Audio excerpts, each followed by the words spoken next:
and then we'll turn it over to the treasurer. This meeting is being recorded. Well, good morning, everyone. John, we certainly wish you a quick recovery with respect to that knee. Sorry it ended your football career, but you know, you got that education, and that's what matters. So, Amen. There you go. yeah. Dave Ponder's been around a few knee injuries in his career, watching folks, so he knows the score. But again, welcome everybody. I'm going to go ahead and call this meeting to order. And the first bit of business would, if you'll look over the minutes, and I'll entertain a motion to approve whenever you're ready. I move with approval of the minutes.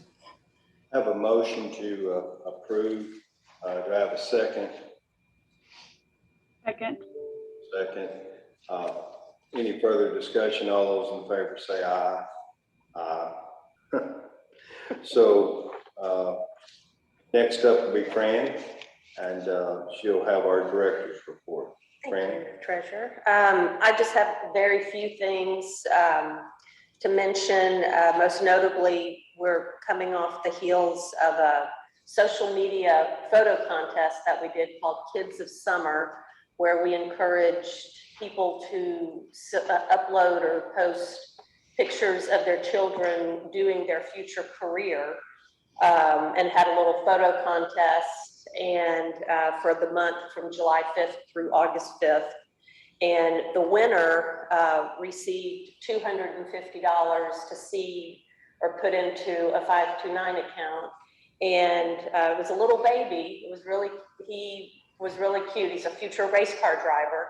And what was really nice is when we called to let them know that they had won, he already has a 529 account set up. So I was happy that it's somebody who already understands the importance of 529. And then just a few calendar items. September is National College Savings Month, as some of you may already know. And I think, Stacy, we're going to promote that on social media, as well as possibly the treasurer doing an op-ed or something. Yes, that's right. Then also in September, Chris and I will be going to the State Employee Benefits Fair, which is here in the Rotunda, to talk about not only the 529, but also the ABLE plan with state employees, and really play up the payroll deduction that they can do. And then lastly, in October, I'll be attending a national 529 meeting in Florida, which some of you, I believe, will be attending as well. Right. So, any questions for me?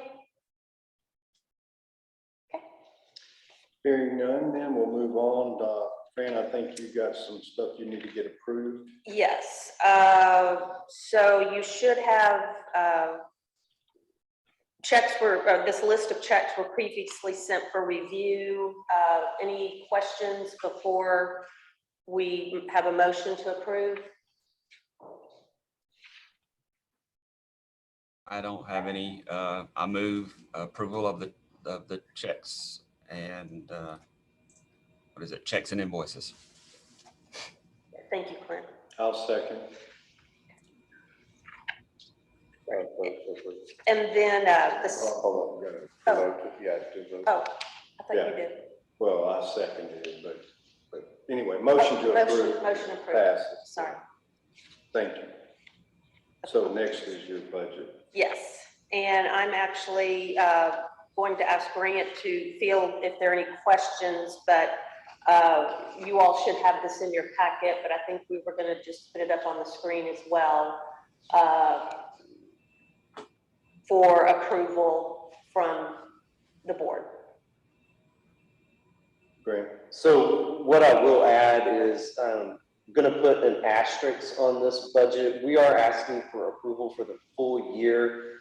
However, as we do with the treasurer's office appropriations, and which is typical for constitutional offices during the election year, we will freeze spending at 50% of any of these line items, just to ensure that whomever comes in next does have an adequate appropriation to be able to continue to operate the program for the remainder of the fiscal year.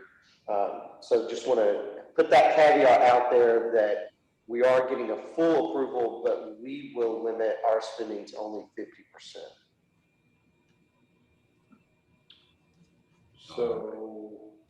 So with Grant's explanation of that, I will move approval of the fiscal 23 budget. So I have a motion to approve. Do I have a second? Second. I have a second. Any further discussion? All those in favor say aye. Aye. Aye. Motion carries. Thank you. So, Mr. Ponder, you're up. I will share my screen. Can you guys, let me blow this up so you can see it. Yes. Yeah. Yes. Let me just put it on.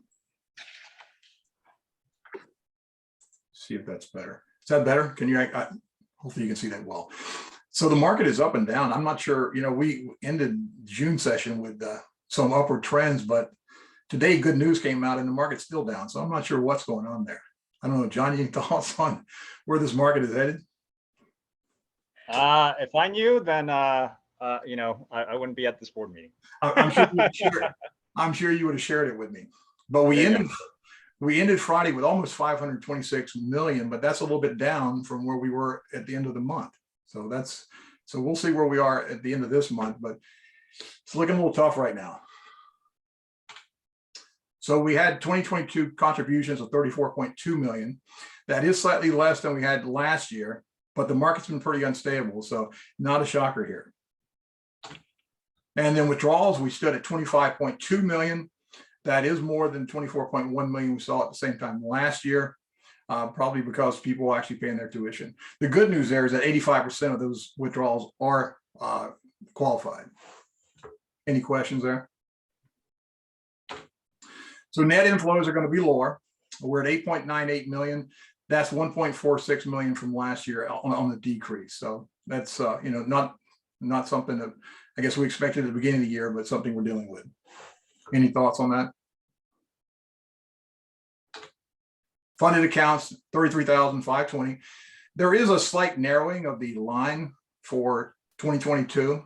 So we're slowing down a little bit on monthly accounts, but we'll look into that. And then funded accounts by residency, Arkansas dominates. Again, as we've said many, many times, if you go back 15 years ago, this was completely opposite. It was all non-Arkansas accounts. Now it's all state residents. And then the average funded account size took an uptick to 16,229 at the end of July. We do expect that number, if this market trend continues, to go in the other direction when we sit down again. But hopefully there's a turnaround. But if you look at the average account balance by Benny age, you can see that the 17 to 18-year-olds far outweighs that. I mean, it's double that of 6 to 10-year-olds. So it's as people get ready to spend the money, they certainly have a lot more than the average balance in their account. And then real quickly on the advisor side, we have over 640 million in assets as of the end of July. I did not look at Friday's assets, but I'm sure there's slightly less than the 640. Funded accounts, 16,409, giving us an average account balance of just over 39,000. Again, that's a little bit of a downtick from the last time that we sat down together, but still, that's one of the higher account balances on average across all the plans that we manage. And then lastly, UGIFT and UPromise rewards. This data is as of the end of July. So for UGIFT, for the direct plan, we've seen over 10.252 million in contributions through UGIFT. On the advisor side, not quite as much, but closing in on 4 million. And on the number of gifts, the direct plan has had over 19,000. The advisor plan has almost 4,000 gifts. And of course, on the average gift amount, the direct plan has 531, and the advisor's average gift amount is over $1,000. And then lastly, on UPromise rewards, we did have a sweep during the last quarter, bringing our total sweeps since inception to over 2.1 million of free money coming through the UPromise service. So that's a nice add. Any questions or thoughts? All right, I'll turn it back over. Thank you, guys. I'll stop sharing my screen. Hey, Dave, we've got one question in here. Yes. On the UGIFT amount, the amounts gifted, the 10.2 million, what is the date range for that? That is since inception, and that is, yeah, and that's that's as of the end of July. Okay, thank you. Okay. Okay. All right. Well, Dave, thank you. Hearing no other questions, thank you, Dave. We'll move on to Julia now and get her report. Yeah, good morning, everyone. Thanks, Chris, for driving the deck for me this morning. I appreciate it. So I'm just going to start off with a brief synopsis of market action through the second quarter of the year. If you could go to slide 4 for me, Chris, please. Thanks. So as you know, pretty rough quarter. In fact, it's been a very turbulent and difficult start to the year, and record-setting in some respects. Equity markets are down and across the board, and the S&P has had the worst 6-month start to the year since 1970. It's down 21% as of the end of Q2. Similarly, on the fixed income side, pretty much down across durations and credits. Worst 6-month start to the year since 1976. And for example, US investment grade is down 11% as of the end of 2Q. So pretty difficult, turbulent start to the year, and we expect this volatility will continue through the end of 2022 at least. If we go to the next slide. From a trend and global perspective, value continues to outperform growth. Obviously, a high rate environment is tough for growth stocks, and investors are moving into more stable cash flows in lieu of future earnings potential growth. So that rotation just continues. And with respect to US versus international, the international, both emerging and developed, have had a rough start to the year as well. They are specifically impacted by the war in Ukraine, as well as the more severely impacted by the supply constraints coming out of China due to their continued persistent COVID restrictions. So all these charts, unfortunately, are going to look the same. Not a very pretty picture, but just a very tough start to the first half of the year.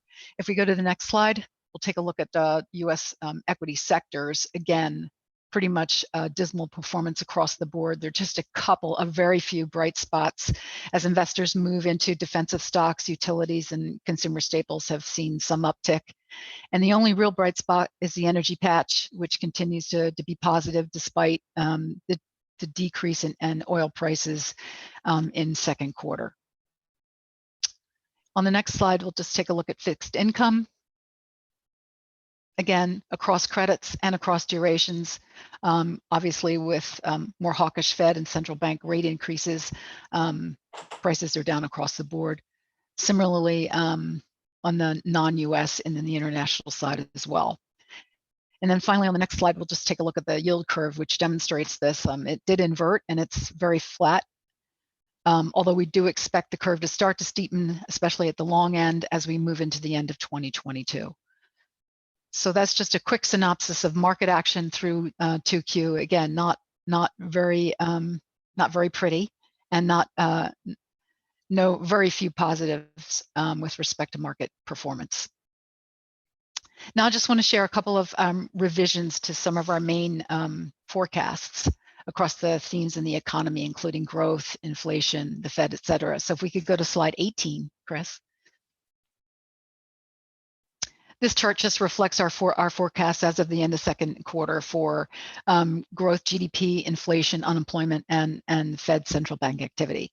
As you know, we had 2 consecutive negative quarters of growth in the US. We were down 1.6 in Q1 and down 0.9 in Q2. So that's the classic definition of a recession, although the debate about whether we're in a recession or not rages on.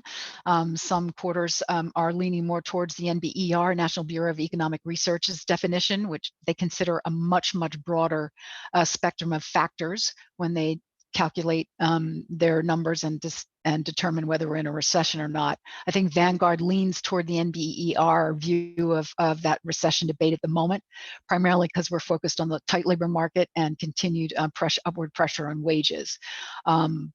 So but we do feel there's a 25% chance of we'll be in a recession in the next 12 months and a 65% chance we'll be there in the next 24 months. We have, since this deck came out, lowered again our forecast for US growth. We were at 2%, which was slightly above trend as of the end of 2022. We're now down to 0.25 to 0.75. Again, persistent inflation, that's dampening impact on consumer activity, continued supply constraints, all contributing to dampening of productivity and US growth in the economy. We haven't adjusted our other estimates as far as the Euro sector, UK, or China. And as you see, China is well below where it had been in 2022, down to 3.2% growth, but it will be back up in 2023 if and when they remove their restrictions with respect to COVID. If we look at inflation, again, some record breakers. We had a 40-year high in inflation as of the end of June, 9.1%. That number was down to 8.5% at the end of July. We do see, however, that core inflation has not moved. That's still at about 5.9%. So overall, we expect inflation to get down to about 4.2% by the end of 2022, and then about 1% lower than that, 3.2% by 2023. But again, like the Fed, we're laser focused on the labor market. If that tight labor market continues and the upward pressure on wages continues, we'll have to see where we end up inflation-wise at the end of this year. And then if we take a look at unemployment, we had a huge non-farm payroll number at the end of July, 528,000, which was double expectations in the market. And unemployment came down to 3.5%, which is its pre-pandemic level. We expect unemployment to reach 3.2% by the end of the year, which is the lowest level on record. And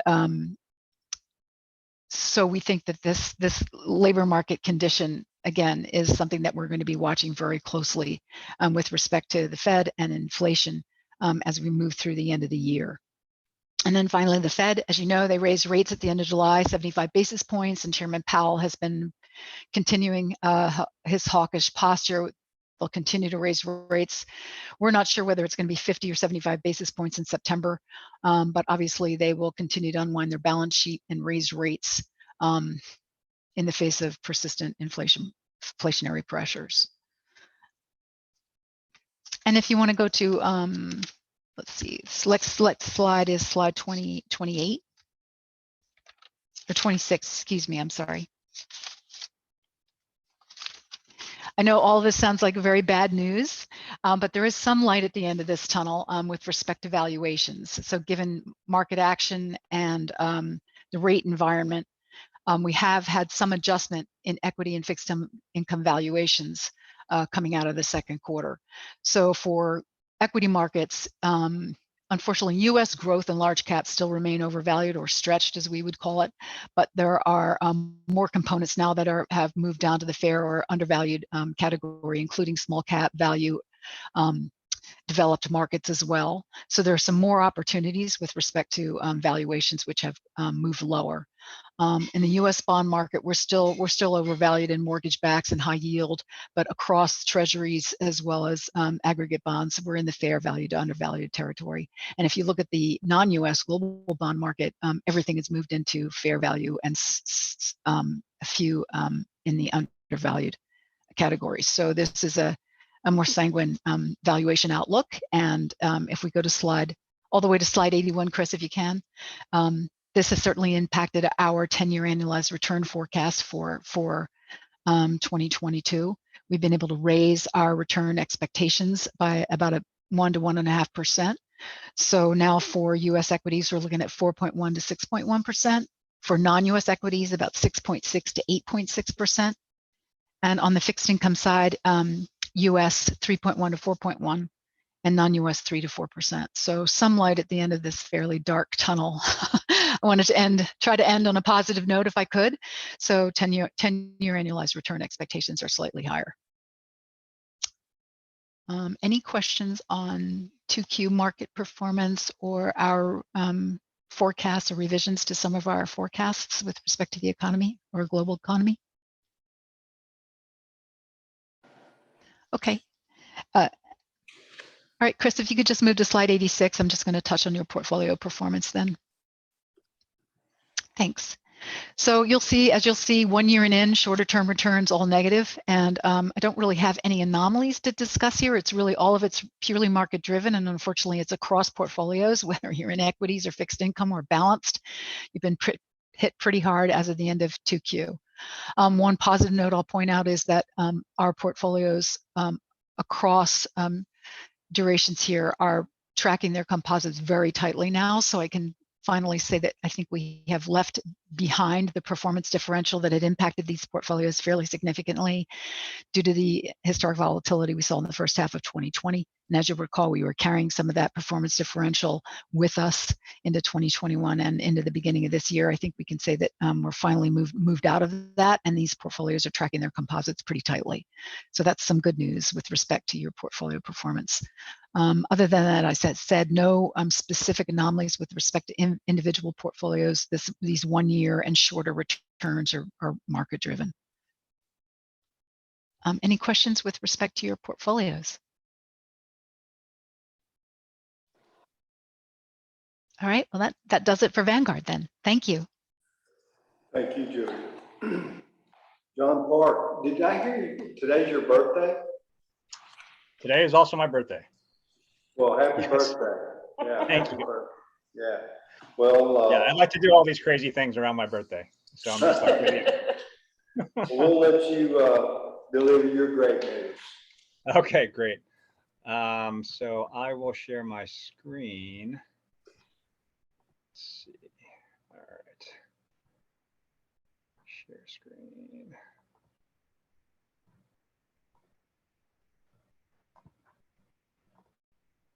Okay, great. All right, so real quick, I'll just start off with a quick update on assets within the plan. So as Dave and Julia indicated, obviously, the market volatility has resulted in the assets within the plan dropping a bit. It actually dropped significantly more, but the market's rebounded a little bit in the past couple of months. So there's an 8% decrease in the overall plan assets since the end of 2021, when we had almost 700 million within the plan. As Julie indicated, the overall markets have sold off quite a bit more. I was just looking at the S&P 500 through year to date anyway, and I believe it's off almost 17%. So the fact that the plan assets are off only 8% speaks to the diversified nature of the holdings within the plan. So that's somewhat good news anyway.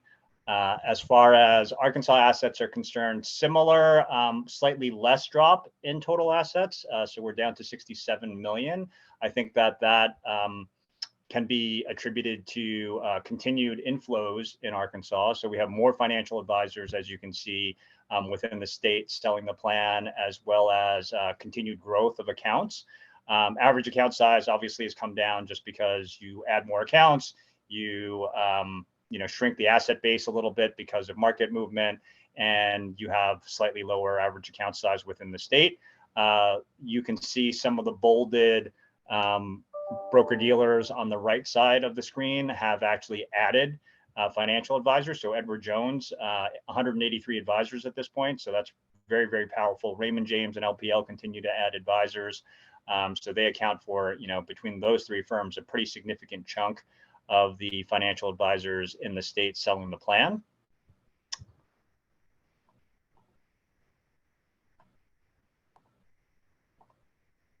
Okay, can you guys see this deck?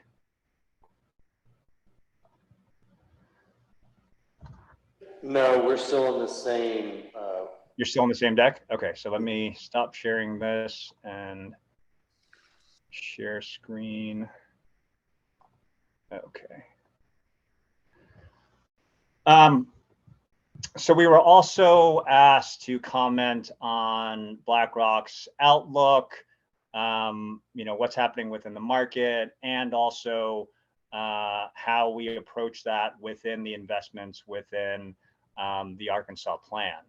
So some of these themes obviously are going to be pretty similar to the ones that Julia shared, but where we are in the markets today, what you've seen as far as the retracement in the markets this year, pretty unusual, right? So you look at this slide here, 2022 year to date, you have a historically unprecedented sell-off in stocks and bonds, right, for the first time in quite some time. And you can see compared to the rest of the clustering of the dots, which indicate returns on two axes of equity returns and fixed income returns, how uncommon this year so far has been. Like the 2022 orange dot in the lower left-hand corner is pretty far away from all of the historical clustering, right? So what we're seeing is pretty odd. So this is just in a different view, the historic sell-off in stocks and bonds. There are a number of different things that play into that, obviously, in terms of Fed policy, the war in Ukraine, recession fears, whether we are or are not in a recession, which Julia alluded to. And, what we're seeing is really just the end of a great period of unusually mild volatility and inflation, right? So now we're seeing a huge increase in volatility, a huge increase in inflation, and we'll talk about that a little bit further on. So now that this great moderation, as we call it, is over, no matter what the outcome, policymakers face a worse mix of higher output or inflation volatility, as the orange line shows, right? So, this is going to be a much more difficult situation for the Fed to navigate than they have had in the past. And this speaks to some of the strange shifts that we've had in the economy post-pandemic, right? So there's been an unprecedented spending shift. The U.S. economy has seen its largest ever sectoral shift as spending move from services to goods, and it really hasn't normalized yet. And a lot of that has to do with production constraints driving higher inflation, which I'm sure we've all experienced and you've all heard about. Talking about the tight labor market that Julia referred to as well, that's obviously a key production constraint. And one of the things that I would like to note here as far as inflation is concerned is that, we've noted at BlackRock that these factors that go into inflation are different globally. So for example, in the United States, the employment market is, extremely, extremely tight in an unprecedented way. We've had a lot of unique challenges due to the pandemic that other economies haven't faced. And then because of the situation in Ukraine, other regions of the world have had their own inflation inputs that have just been off the charts. So for example, because of the food production that comes out of Russia and Ukraine that's been constrained, you've had massive amounts of food inflation in the third world, in in Africa, in South America, that you haven't seen in the US, right? So while we've had food inflation in the US, it's not an existential crisis as it is in many of the other countries in the world. So we talked about the production constraints a bit, and I will jump to slide 10. So what we're looking for in terms of the future anyway is that, we're looking into a period of greater volatility, as I just talked about. The implications are that we see higher risk premia across the board and think portfolio allocations will need to become more granular and nimble. We're going to be living with inflation, obviously, for a bit longer. Additionally, we think that, another theme as well is that we're positioning for net zero as we see a bumpy transition to net zero carbon emissions shaping the new regime. We've seen obviously an unprecedented fall across the board in sectors in the marketplace, except for in energy, because of what's going on in the Ukraine situation. So, we're looking at that through the lens of, what is the next stage of development for the planet, right? So that's a little bit about where we are in terms of BlackRock's market views. So these actually dovetail into some of the things that we've been considering within the glide path, within the plan. So I'll stop there if you have any questions. Otherwise, I will talk about some of these themes and how we plan to make adjustments to the glide path to deal with some of these changes. All right, given no questions, I will change decks.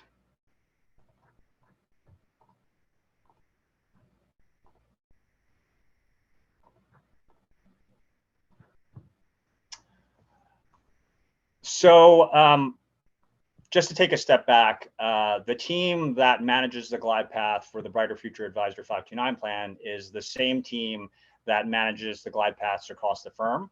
So the portfolio manager for our LifePath Index series of retirement target date plans is Chris Chung, who's mentioned in the other deck.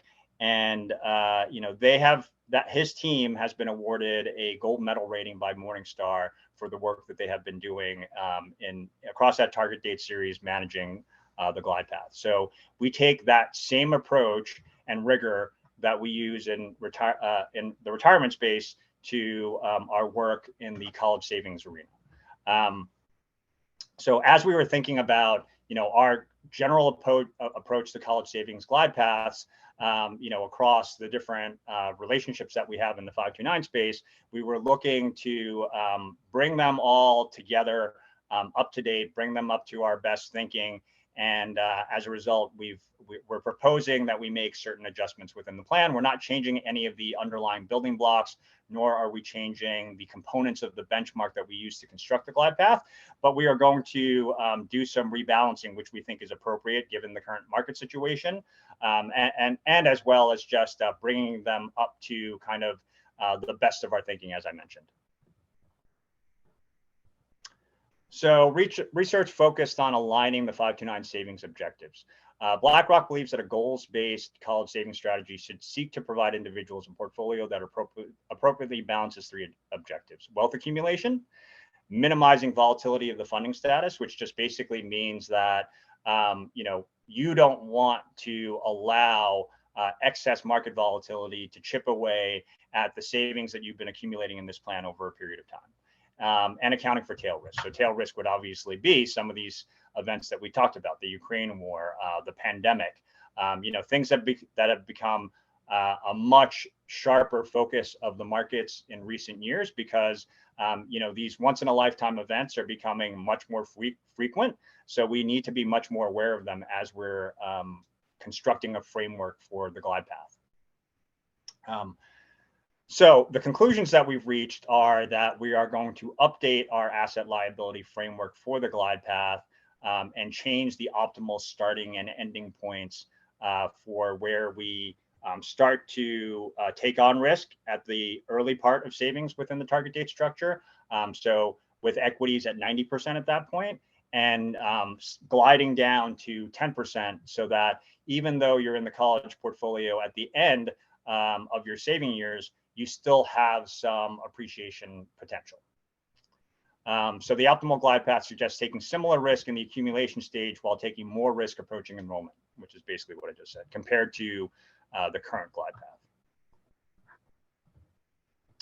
So these are some of the factors that we consider. Obviously, a lot of research put into just savings behavior, income, tuition inflation, obviously, risk aversion, just inflation in general, market returns and volatility, and the regulatory regime that we're in.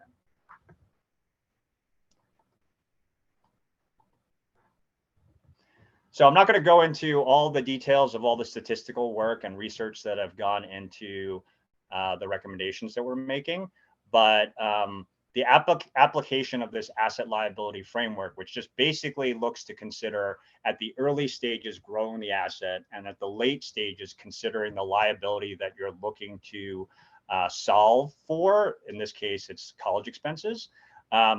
So that this framework can be applied to various 529 implementations managed by BlackRock, including different risk glide paths, different asset class exposures, strategic versus tactical implementations, and age-based versus date of enrollment constructs. The slide goes into the differences between an asset-only and asset liability framework. Main differences here, as I discussed, was in the right-hand column, you see that there's an explicit consideration of the liability at the end, which is essentially the funding of your school expenses at the very end of the savings cycle. So considering that specifically changes some of the weightings, if you will, and the factors of how you build the glide path out. This is some of the statistical work and modeling work that has been done. And I will skip ahead to essentially what we're proposing and how it's different from the current glide path. So as I mentioned, the current glide path starts off at close to 100% equity and lands at 0% equity. So, you know, a more stark difference from beginning to end. We believe that, you know, given the way that we're viewing market volatility currently, that it makes more sense for us to start off with a less of an equity weighting to begin with and more of an equity weighting to end with. And this goes to show some of the different asset class allocations within the proposed glide path. And this is just a more granular view of what I've been talking about. You can see if you look at the iShares college portfolio in the upper left-hand section, old versus proposed, that you're seeing a drop off in the fixed income exposure and a reallocation to some equity exposure. And you see that as that, you know, goes to the further dated vintages where, you know, you now have a little bit less equity exposure, a little bit more bond exposure. But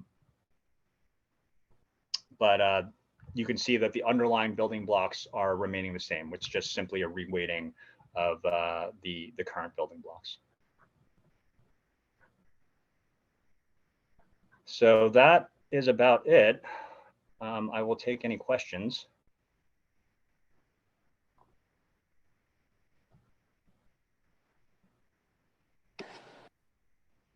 All right, John, thank you very much for that. So we will not have to take a formal vote unless there's some major concern around this move. Kind of looking to Clint and Alicia just to see if there are any major questions or concerns about doing this. I will say this is also kind of in line with what we were doing with the targeted enrollment on the Vanguard side as well. So it is kind of being consistent between the direct and advisor sold.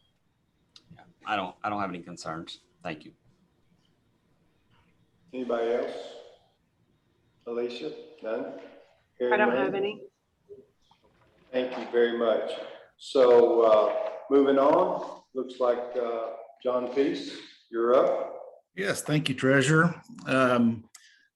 We just started the fiscal year, so I don't have a full budget versus actual like we usually do. And I don't have the August bank statements yet, but I'll have a full report at our next meeting. I can tell you that the admin fees from the two plans are about $107,000 for the first 2 months of the fiscal year. Expenses were about $142,000. The largest expense was the a $60,000 payment, which was the second installment of the Central 25 termination settlement. And there'll be one final payment of $35,000 due on January the 15th of 2023. So at the end, or as of today, the Southern Bancorp bank balance is about $180,000, and the First Security account is around $17,000. Be happy to answer any questions. Any questions for John? Okay, hearing none, then we'll move on to any new business? Any new business before us? Just dates for the next meeting. Yeah. The only new business would be just to entertain a few dates for our next meeting. We're looking at the end of November, the 29th, 30th, or December 1st, which would be a Tuesday, Wednesday, Thursday. I will send a an email out, but if there are any of those dates that that you know for a fact can't work for you right now, if you wanted to let me know. Otherwise, I'll send an email. Now, Fran, would that be my last meeting? Yes, sir, it would be. Yeah. Y'all can bring all your Kleenexes and everything. And, yeah. Boy, I tell you, 8 years has flown by. And all that's happened today, Ponder is better looking now than he was 8 years ago. That's a tough one, Mr. Treasurer. Tough one. He's like Joe Namath. Joe Namath wrote a book called "I Can't Wait Till Tomorrow" because I get better looking every day. It sounds like a country and western song. Yeah, it sort of does. But, so, hearing that, then, are we ready to adjourn? Thank you all so much for your valuable time. You've made this program such a success, and it will always be a great part of my heart, I can assure you. So we are adjourned. Thank you. Thank you. Good night, everyone. Thanks, everyone. Thanks so much.